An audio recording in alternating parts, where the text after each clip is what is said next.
오늘 하나님의 말씀의 제목은 나의 신앙 고백이라는 말씀으로 함께 은혜를 나누겠습니다.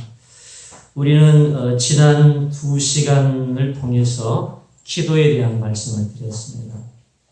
기도는 예배의 구성 요소인데요.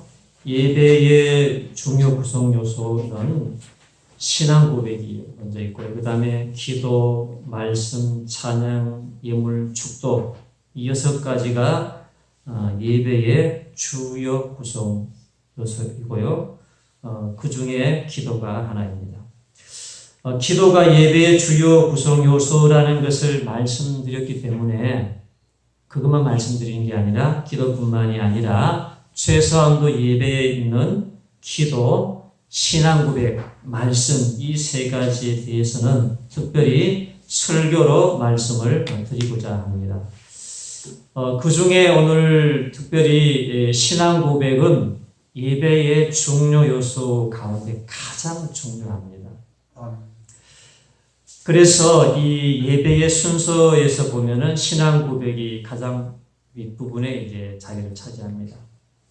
그것은 신앙의 고백이 되지 않는 예배는 참된 예배가 될 수가 없기 때문입니다. 신앙 고백이 되지 않는 예배는 무의미하고 헛된 예배가 되고 마는 것입니다. 그렇게 말씀드린 이유는 믿음의 신앙 고백은 우리의 구원의 문제와 직결되기 때문이에요.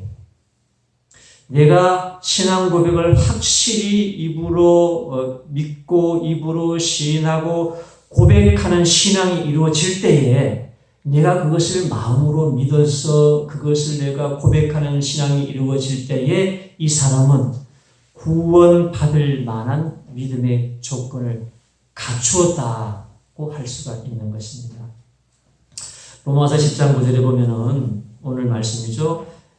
내가 만일 내 입으로 예수를 주로 시인하여 또 하나님께서 그를 죽은 자 가운데 살리신 것을 내 마음에 믿으면 구원을 얻으리라 이렇게 했는데 10절에는 마음으로 믿어 의에 이르고 입으로 시인하여 구원에 이르니라. 마음으로 믿은 걸 입으로 시인한다는 거예요. 그래서 사람이 마음으로 믿어서 입으로 시인하는 건 자연스러운 현상이에요.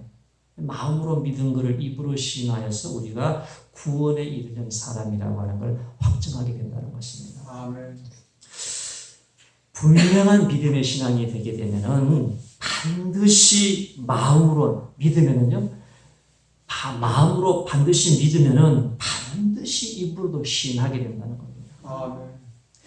진실로 마음으로 믿게 되면은 그 사람은 어느 순간에 되게 되면요, 어느 순간이라도 혼자라도 그 믿음을 자기 입으로 중얼거리면서 고백을 해요. 아멘. 깨달음이 나오는 거예요. 그러한 믿음의 사람이 이 공개적인 자리에 나와서 예배 형식을 통해서 사도신경을 공개적으로 고백함으로써 우리의 믿음의 고백을 드리는 겁니다. 아멘. 그래서 이걸 입으로 시인하는 신앙의 고백을 맨 앞부분에 넣는 거예요. 신앙 고백을 맨 밑에 넣지 않은 겁니다. 그런데 이 신앙 고백을 믿지 않는 가운데서 따라서 고백할 수가 있겠죠. 따라서 고백을 하기도 하지만 그건 진정한 고백이 되는 것이 아니고 예수 믿은 지 얼마 되지 않아서 그냥 잘 몰라서 얼마 동안 따라다 할 수 있겠지만 그러나 오래 예수를 믿었다 할지라도 사도신경이 믿어지지가 않거나 이것이 내 마음으로부터 고백이 되지 않는다고 하게 되면은 이거는 구원에 이르는 상태가 되지 못할 수 있다는 겁니다. 아멘. 이런 이유가 있기 때문에 오늘 이 말씀이 마태복음 강해의 본문에 벗어나는 말씀이지만 예배 구성 요소인 기도를 말씀드렸기 때문에 여기 연결시켜서 이 중요한 부분을 제가 말씀을 드리는 겁니다. 그래서 오늘 이 신앙 고백을 반드시 짚고 다음 시간 계속해서 짚고 넘어갈 것입니다. 그래서 오늘 이 시간을 통해 드리는 말씀은 사실상 주로 초신자들을 위한 말씀이지만 기존의 신자들이 할지라도 자신의 신앙을 한 번 더 점검할 수 있는 시간이 될 수 있기를 바라고, 또 신앙 고백이 무엇인지 잘 모르는 분들은 신앙 고백의 내용이 무엇인지, 또 이것을 믿을 수 있는 근거가 무엇인지를 깨닫고 분명한 신앙 고백을 통해서 구원의 기준에 합당한 신앙이 될 수 있기를 바라겠습니다. 아멘. 이런 점에서 예수 믿는 사람이 일생에서 제일 중요한 게 뭔지 아세요? 여러분이 예수 믿는 사람은 일생에 가장 중요한 게 뭘까요? 내일 죽어도 구원에 자신이 있는 사람이 되는 겁니다. 아멘.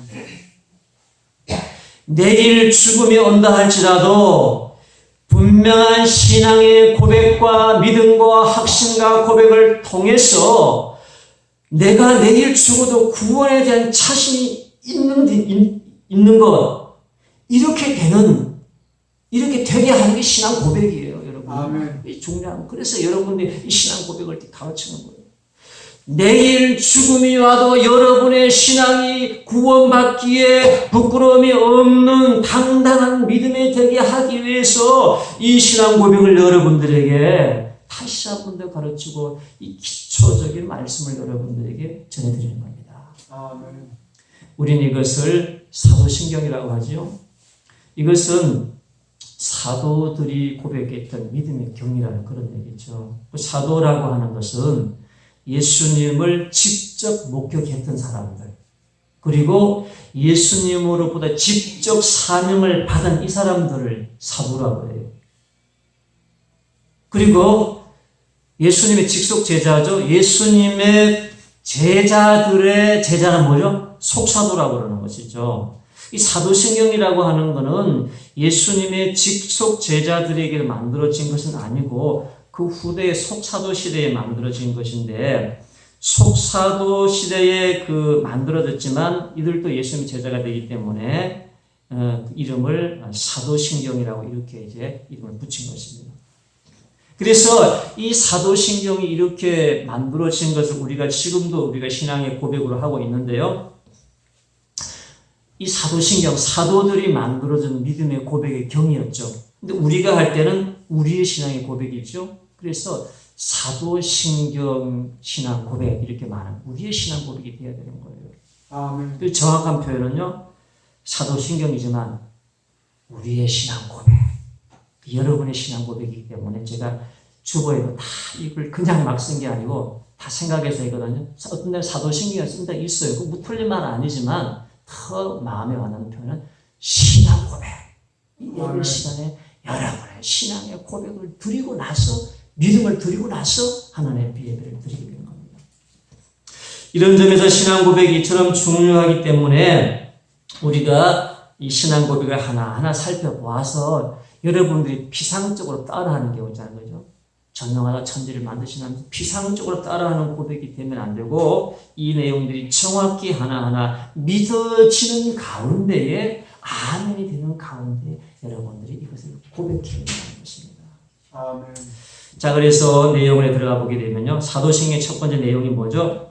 전능하사 천지를 만드신 하나님 아버지를 내가 믿사오며. 뭘 믿어요? 첫 번째가 전능하셔서 천지를 만드신 하나님 아버지를 내가 믿는다고 고백하고 들어가는 겁니다. 아멘. 이게 첫 번째 고백의 출발이에요. 이게 믿음의 출발인데, 이거는 하나님이 전능하시다는 것과 그 전능 하나님 만물을 창조한 아버지라는 것을 믿고 고백하고 들어가는 것에서 우리의 믿음의 고백이 시작되는 거예요. 아멘. 여러분, 이것부터 점검합시다. 하나님은 전능하셔서 모든 천지 만물을 창조하신 만물의 아버지라는 것, 나의 아버지라는 것 믿어지십니까? 아멘. 이게 믿어집니까? 아멘. 이게 믿어져야 돼요. 아이, 그거 글쎄 그럴까라고 하면은 이미 어긋난 거예요. 안 되는 거예요. 그래서 아버지라고 제가 하니까 어떤 분들은 아버지에 대한 거부 감정이 있어요. 아버지에 대해 아버지라고 왜 붙이느냐? 아버지 자기는 뭔가 아버지에 대한 상처가 있는지 아버지에 대한 거부 감정이 있는데 정확한 표현은요. 우리의 영과 육을 만드신 창조주 하나님 아버지가 맞는 거예요. 그 아버지가 그 하나님 아버지가 육신의 아버지 똑같은 게 아니에요. 어떤 분이 그래요. 뭐 옛날에 어릴 적에 이제 아버지가 일찍 돌아가셨다 하니 상처가 있어가지고 아버지도 이렇게 소리가 듣기 싫어요. 아버지가 너무 무서워가지고 하나님 아버지라고 하면 그냥 그 옛날에 무서운 아버지가 생각이 난다는. 그래서 하나님이 왜 아버지라고 그러냐고 그러니까 하나님이 그러는 거예요. 그 아버지가 아니다. 그 아버지가 아니야. 그렇게 합니다. 그 아버지가 아니에요. 우리의 영과의 온전한 아버지는 하나님 아버지가 되기 때문에 하나님 아버지라고 하는 것에 대한 거부감이 있으면 안 된다는 겁니다. 그래서 먼저 창조주에 대한 믿음의 고백이 이루어지지 않고 이 문제가 해결되지 않으면 더 이상 믿음의 진전이 없지요. 나를 비롯해서 모든 만물이 하나님이 창조했다는 것이 믿어지지 않는다는 건 뭐죠? 하나님은 나에게 원천적으로 존재하지 않는 것, 이렇게 되는 거예요. 나에게 하나님이 존재하지 않는다는 거죠. 하나님 나의 창조도 인정하지 않으면. 그런데 어리석은 사람들이 나의 존재도 있고 만물의 존재가 있으니까 부인을 못하잖아요. 그죠? 이걸 부인할 수 없으니까 이 믿음보다는 다른 근거로 논리를 내세우는데 이 만물의 존재와 나의 존재를 과학적 이론이나 철학적으로 이걸 이해하는 겁니다. 그래서 만물의 존재의 원인을 어떻게 이해하죠? 창조가 아니다. 아주 작은 나노 단위의 아주 작은 원소 단위의 결합이다. 또는 바이러스와 같은 아주 작은 미세한 미생물에서 출발을 했다. 그렇게 이제 얘기하고 철학적으로는 뭐죠? 우주의 음과 양, 우주의 기운이 음과 양의 기운이 있는데 이것의 결합으로 말미암아 이루어졌다는 거예요. 그래서 하나님을 인정하지 않는 겁니다. 어떻게? 우연히 생겨나는 거예요. 우연히 생겨났다라고 하는 건 신의 존재를 인정하지 않는 것이죠. 이것은 뭐라고 그러죠? 무신론자라고 하는 겁니다. 그런데 여기서 한 걸음 나가서 강팍한 사람은 좀 생각해보면 나라는 존재도 있고 물질도 만물이 있으니까 무슨 절대자 신이 만들었다라고 하는 것을 부인하기 어려우니까 자 신이 있다라고도 가정하자. 그런데 그 신은 도저히 알 수 없는 어떤 존재이기 때문에 도저히 사람이 알 수 없는 존재다. 여기에 딱 그걸 조건을 내세우면서 신은 알 수 없다. 이렇게 결론 내는 거예요. 있기는 있다고 치자. 근데 그건 알 수 없다. 그렇기 때문에 알 필요도 없고 나와 상관이 없다. 이렇게 말하는 게 불가지론자예요. 이것을 성경에서는 둘 다 어리석은 사람이다. 라고 말을 하고 있습니다. 아멘. 그러나 우리는 신의 존재와 창조론을 믿는 것이죠. 여러분, 내가 영적인 체험을 하지 않고 하더라도 뭘로 우리가 알 수 있죠? 하나님을 영적인 체험을 해서도 우리가 알지만 그런 응급 조치를 취하기도 하지만 영적인 체험을 해서만 아는 것이 아니라 나타난 현상과 만물의 그 존재에 깃들여 있는 하나님의 신성을 통해서 하나님 발견할 수가 있는 겁니다. 아멘. 만물의 존재를 볼 때 이것이 그냥 우연히 생겨난 것이 아니라 그냥 우연히 생겨났다라고 하게 되면은 이것만큼 불합리하고 모순되는 것도 없는 것입니다. 자, 그래서 우리가 깨달을 수 있는 것은 이 땅에 있는 모든 만물의 존재는 신성을 담고 있기 때문에 존재론적으로 하나님의 존재를 설명하고 있다는 거예요. 모든 이 우주의 만물에는 하나님의 신성이 깃들여 있기 때문에 그 신성이 깃들여진 것을 볼 때에 존재론적으로 하나님이 있다라고 하는 것을 로마서에서 가르쳐주고 그렇게 말하고 있어요. 바울이 로마서 1장 19절에 이는 하나님을 알 만한 것이 그들 속에 보이니라. 하나님께서 이를 그들에게 보이셨느니라. 창세로부터 그의 보이지 아니하는 것들 곧 그의 영원하신 능력과 신성이 그가 만드신 만물에 분명히 보여 알려졌나니 그러므로 그들이 핑계하지 못할지니라. 하나님이 창조하신 만물에 보이지 아니하는 것들이, 근데 그게 뭐죠? 그것이 영원한 능력과 신성인데 하나님의 신성은 안 보이잖아요. 신성은 안 보이지만 그 신성이 만물에 깃들여져 가지고 그들의 나타나는 현상과 결과들을 보게 될 때에 그들 속에는 하나님이 부여하신 신성이 있다는 걸 알 수 있죠. 그렇기 때문에 핑계를 댈 수 없다는 거예요. 이게 뭔 말이냐면요. 뭐 전도를 안 받았다 할지라도, 복음을 안 들었다 할지라도, 영적인 체험을 안 했다 할지라도 하나님을 깨달을 수 있다는 거예요. 아멘. 하나님이 깨닫게 하는 사람은 이 자연의 만물을 보면서 신의 존재를 깨닫는다는 것입니다. 아멘. 영적인 사람은요, 본능적으로 삶의 허무함을 느끼고 영혼의 세계를 그리워합니다. 사람이 그래요. 영적인 사람은요. 뭐 영적인 체험 안 해도 교회 다니기 전이라도요. 영적인 사람은요. 성향이 이 땅의 삶이 그렇게 큰 의미를 부여할 수 없다는 걸 깨닫기 시작합니다. 그리고 모든 것이 허무하다는 걸 느끼게 돼요. 그리고 영혼의 세계를 그리워합니다. 이것이 영적 사람의 본능이라고 생각을 합니다. 여러분, 교회 다니기 이전의 사람이었잖아요. 그죠? 어떤 사람이랑 대화해보게 되면은, 영적인 사람은요, 설명을 하면은, 어떤 절대자가 창조했다라고 하는 걸 그걸 인정하고 들어요. 그렇게 받아들입니다. 그런데 하나님 복음을 모른다 할지라도, 이 천지 만물을 가지고 설명할 때, 이것이 어떻게 우연에 있느냐, 이거는 절대자가, 신이라는 존재가 창조했다라고 말하면, 나도 그런 게 있는 거는 있다고 생각한다. 이렇게 나오죠. 그런데 육적인 사람의 특징이 어떤지 아세요?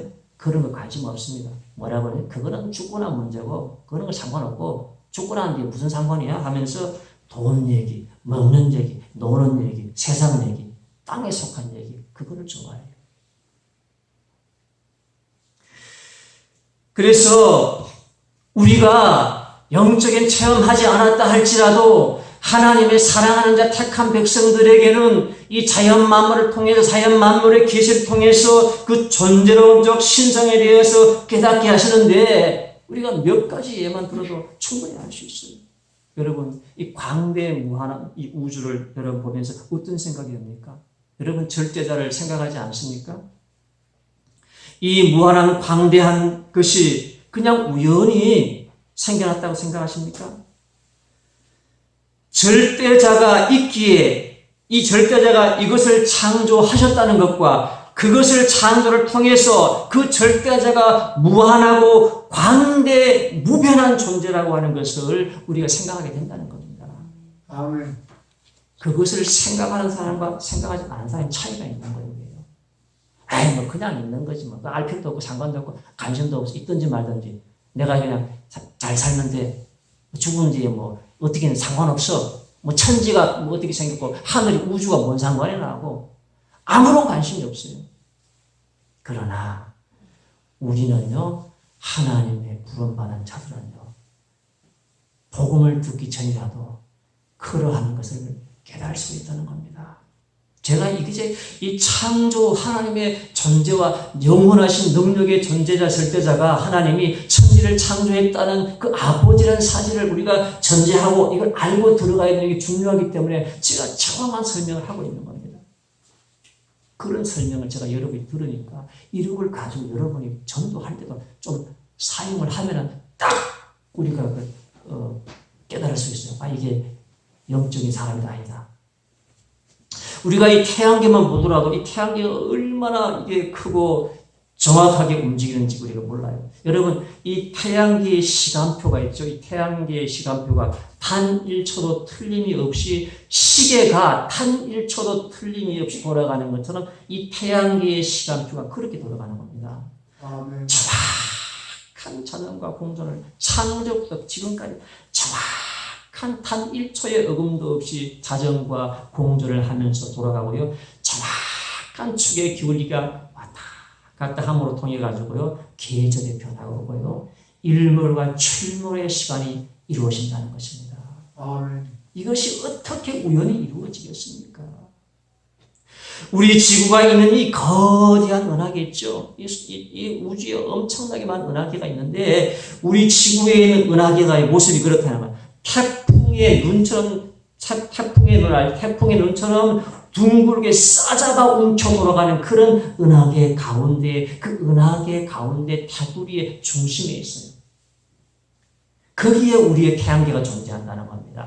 거기에 태양계가 존재하기 때문에 생명체가 살 수 있다는 거예요. 싸잡아 움켜 돌아가는 태양, 그 은하계 가운데, 그 은하계 돌아가는 가운데, 그 부분에 가운데, 이쪽 가장자리 가운데 부분에 있기 때문에 생명체가 존재할 수 있다는 거예요. 생명체가 존재하는 것은 우연히 될 수 없는 겁니다. 그리고 이 태양계가 이 생명체를 유지하기 위해서 태양계의 힘을 유지하기 위해서 태양을 중심으로 하면 수성, 토성, 목성, 청왕성, 멸왕성, 해왕성 이런 것들이 다 이게 시계의 톱니바퀴가 맞추어 돌아가면서 서로 밀고 당기는 인력을 밀고 당기는 힘의 균형을 이루어가지고 정확히 시간표를 돌아가는 겁니다. 그리고 이 지구에는요 지구의 위성인 달이 정확히 돌아가는 겁니다. 그래서 밀물과 썰물을 교차하게 만들고요. 수정체가 수정될 수 있게끔 달이 그런 역할을 하는 겁니다. 아멘. 그래서 이 지구도요. 물질이지만 물질 생명체로서 살아있는 이 지구도에 살아있는 겁니다. 아멘. 그래서 이 거대한 이 지구와 달이 그와 같이요 1초도 어김없이 정확하게 시간표를 돌아가잖아요. 그리고 이 달에 돌아가는 이 시간표를 보고 만드는 거 이게 달력이에요. 달의 시간, 달력. 우리 한 달 달력이 그게 달이 지구를 도는 게 한 달이잖아요. 달력이에요. 달 보고 만든 겁니다. 우리의 시간표는 시계가 틀리기도 하지만요. 하나님 창조는 이 태양계의 시간표는요. 단 1초도 안 틀려요. 이게 어떻게 우연히 이루어져요? 전능하신 하나님 만들었다는 것이죠. 아멘. 이뿐만이 아니라 하나님 창조하신 이 한남 미물의 동물이라고 할지라도요. 여기에도 신성이 깃들어 있다는 걸 우리가 알 수 있잖아요. 여러분 연어 알죠? 연어를 손가락까지 새끼 때 치어로 방울을 합니다. 그러면요. 그 태평양 바다에 수만리 바닷길을 가가지고 여기도 자라가지고 어른이 돼가지고요. 이 연어가 자기를 방무했던 자기 고향으로 돌아와요. 그 어떻게 알겠어요? 그 새끼 때가 사람이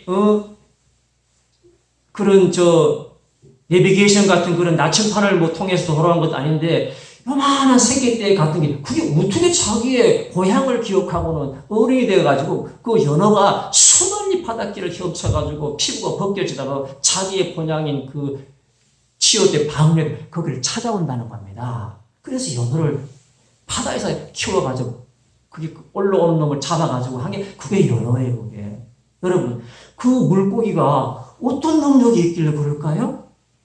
하나님의 회귀 본능의 신성을 거기에 심어주었어요. 아멘. 그 본능은 배워서 아는 게 아니에요. 사람에게 어떤 심리적인 재능이 있을 때 이걸 뭐라고 그러죠? 신동이라고 그러는 거죠. 신동이라고 하는 것은 신성이 임한 것인데 배워서 아는 것이 아니라 신성을 부여받아서 그냥 본능적으로 알아요. 사람에게도 그런 게 있다는 겁니다. 제가 이런 얘기를 좀 드리는데 얼마 전에 그 집 주위에 있는 이 고양이를 제가 유심히 본 적이 있었거든요. 근데 그 전에는 제가 고양이 아주 안 좋아했습니다. 아주 고양이를 안 좋아했는데 근데 그 고양이가 자기 새끼를 돌보는 걸 보면서 동물에게 부여한 하나님의 신성적 본능을 제가 볼 수가 있었습니다. 이 고양이가요, 벌레를 한 마리 잡았어요. 벌레 잡고, 이건 특식이거든요. 별미인데 그 벌레를 잡아가 입에 물고 자기가 안 먹고 새끼한테 주려고 물고 가요. 새끼 갖다 먹여요. 그리고 뭐 먹이가 생기잖아요. 먹이를 먹으면은요, 다 먹지 않고요. 새끼를 주려고 입에 물고 가서요. 새끼 갖다 줘요. 그걸 수십 번을 반복을 해서 새끼를 갖다 먹이는 거예요.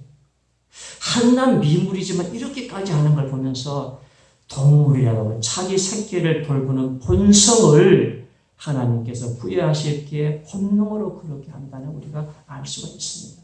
아멘. 그런데 어느 날 한 10일 전에 새끼가 옥수수 밭에서 뭘 잘못 어디서 잘못 먹었는지 새끼 4마리 중에 2마리가 죽은 것을 제가 발견을 했습니다. 그리고 어미는 어디론가 사라져버리고 나타나지가 않아요. 뭐 자연 야생에서 벌어진 일이니까 어쩔 수 없기는 하지만 그 어미가 새끼를 그렇게 지극히 키우는 걸 볼 때에 인간적으로 제 마음이 편하지 않았습니다.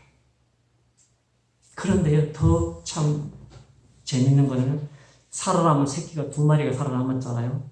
근데 3번째 새끼가, 고양이는 서열이 정확해요. 3번째 새끼가 형노릇을 하더라고요, 이 3번째 새끼가.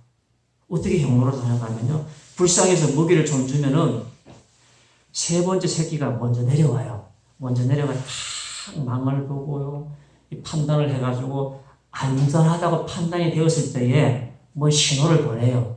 그럼 막내 새끼가 넷째가 내려오는데 쪼르르 내려오는데 마치 장난감이 굴러가는 것처럼 내려와가지고요. 그렇게 내려와가지고 달려와서 이 먹이를 먹어요. 본능적으로 살아가는 법을 어렸지만 부여받았구나 하는 그런 걸 제가 느낄 수 있었습니다. 거기서 이런 작은 동물이지만 이 동물에 이런 하나의 신성이 부여되어 있다는 우리가 보는 것이죠. 근데 여름이나 가을에 난 새끼는 한겨울에 강추위를 이기지 못하고 대개 죽는다고 합니다. 근데 2마리 남은 것도 뭐 강추위를 못 이기면 또 죽을 수밖에 없는데 새끼들이 추위를 어려서 피할 곳을 찾아 들어가야 되는데 어려가지고 그럴 능력이 없어가지고 뭐 그렇게 된다 그런 얘기를 하는데요. 이렇게 해서도 객체수가 조절이 또 되는 것 같아요. 그래서 참 마음은 안타깝지만 이 자연의 생태계를 보면서 그런 안타까움도 있지만 그 속에서도 하나님께서 그러한 신성적인 부분을 우리가 볼 수가 있습니다. 이처럼 창조의 자연을 우리가 들여다보면은 모든 것에는 하나님이 부여하신 신성이 있는데 이러한 신성을 통해서 우리가 하나님을 느낄 수 있다는 겁니다.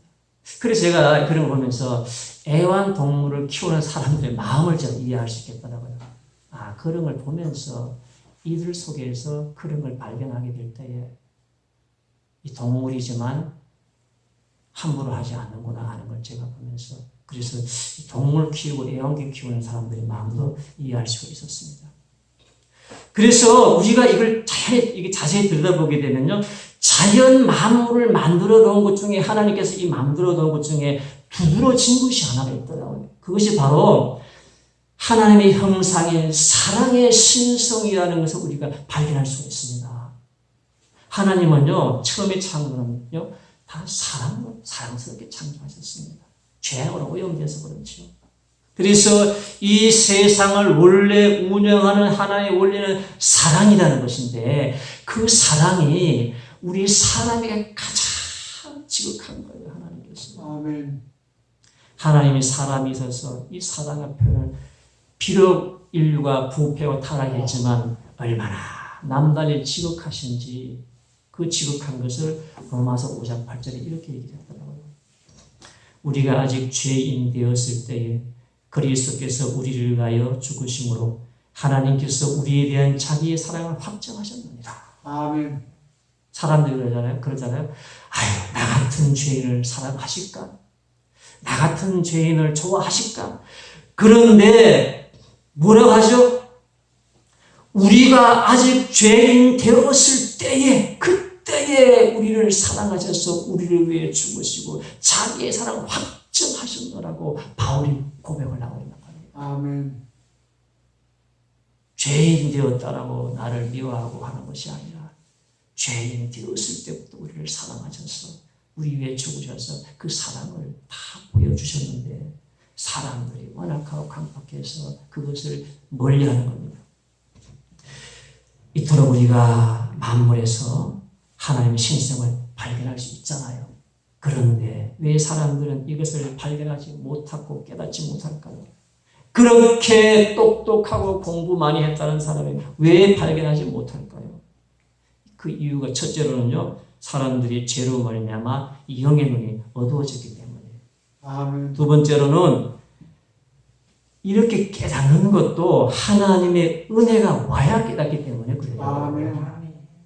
요한복음 12장 37부터 절에 말씀하셨는데요. 이렇게 많은 표적을 그들 앞에서 행하셨으나 그들이 믿지 아니하니 많은 기적을 두루와 시도해서 행했는데 믿지 않을 사람들이 이런 선지자 이사야의 말씀을 이루어 하심이라 그들이 능히 믿지 못한 것은 이 때문이니 곧 이사야가 다시 일렀으되 그들의 눈을 멀게 하시고 그들의 마음을 완고하게 하셨으니 이는 그들로 하여금 눈으로 보고 마음으로 깨닫고 돌이켜 내게 고침을 받지 못하게 하려 함이라 하였습니다. 이게 무슨 말씀이냐? 하나님이 깨닫게 해야 된다는 거예요. 아멘. 깨닫는 것도 깨닫게 해야 되는데 이렇게 그들이 깨닫지 못하게끔 눈이 닫혀있고 마음이 완고하게 가로막혀 있는 것을 열어주지 않으니까 이것도 못 깨닫는다는 겁니다. 아멘.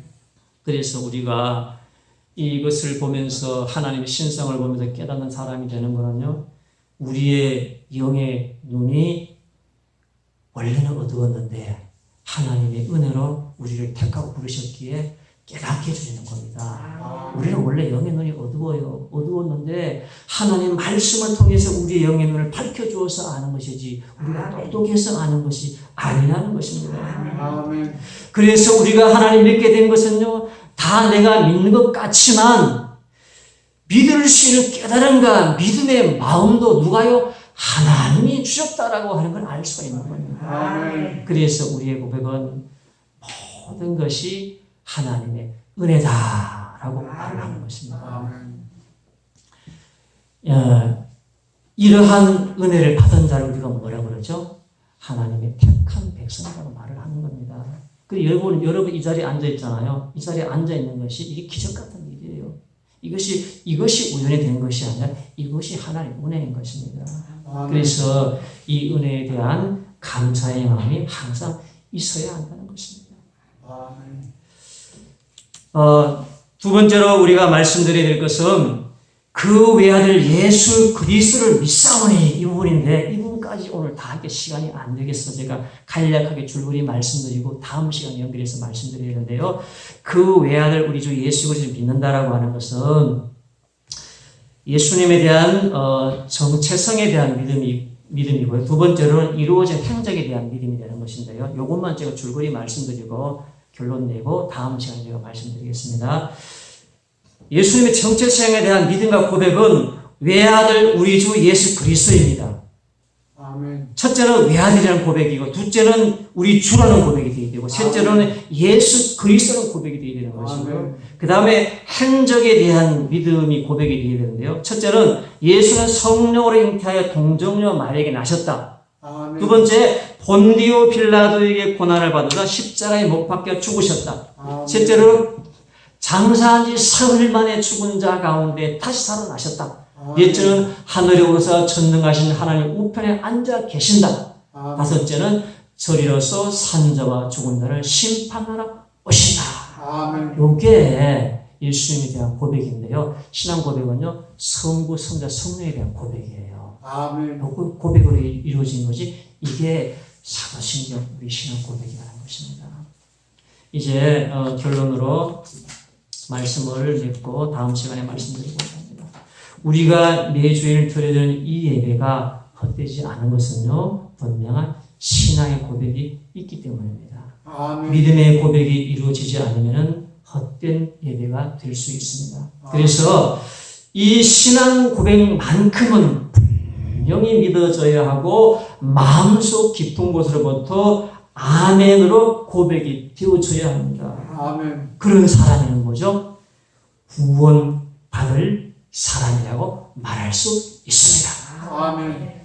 신앙 고백이 진실로 되어지면은 이 믿음의 핵심인 신앙 고백이 진실로 되어지면은 그 사람은 구원받을 수 있는 사람이라고 말할 수 있기 때문에 우리가 뭐 성경 많이 몰랐다 할지라도 기도 유창하게 못했다 할지라도 전도 많이 못하고 뭐 하나님 앞에 많은 걸 못 드렸다 할지라도 이 신앙 고백만큼이 분명하게 이루어지면은 우리가 턱걸이라도 하나님 구원에 이룰 수 있다는 거예요.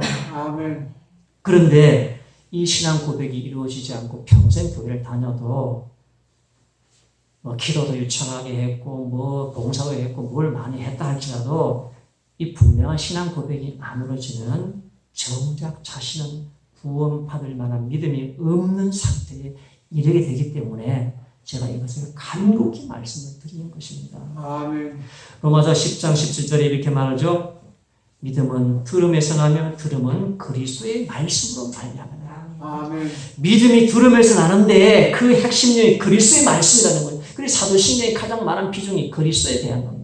그리고 로마서 10장 10절에 사람이 마음으로 믿어 의에 이르고 입으로 신하의 구원에 이르느라 이 들음 그리스도의 말씀을 신앙 고백의 말씀을 들고 마음으로 믿었으면은 여러분의 이걸 입으로 통해 고백하는 거죠. 신앙 고백을 통해 매일같이 고백하는 거예요. 매주일같이. 그래서 신앙 고백의 주된 내용이 그리스도에 대한 고백의 말씀이고 이것을 마음으로 믿었으면 입으로 신하여 고백하는 여러분 되셔서 모든 분들이 다 나의 신앙을 진실히 고백함으로 다 구원의 복을 받는 성도님 되시기를 예수님 이름으로 축복합니다. 기도하겠습니다. 하나님 아버지 은혜를 감사합니다. 오늘은 이 신앙의 이 중요한 고백의 말씀을 통해서 이 신앙의 고백의 강의가 다 끝났을 때는 이 자리에 계신 분들은 최소한 이 신앙 고백만큼은 1.1억도 의심치 않고 믿을 수 있는 은혜를 깨달음을 부어 주시옵소서. 영의 말씀을 주시옵소서. 둔한 구슬을 찔러 쪼개서 깨닫고 확신하게 해 주시옵소서. 감사드리며 우리 주 예수님 이름으로 간절히 기도합니다. 아멘. 찬송 88장입니다.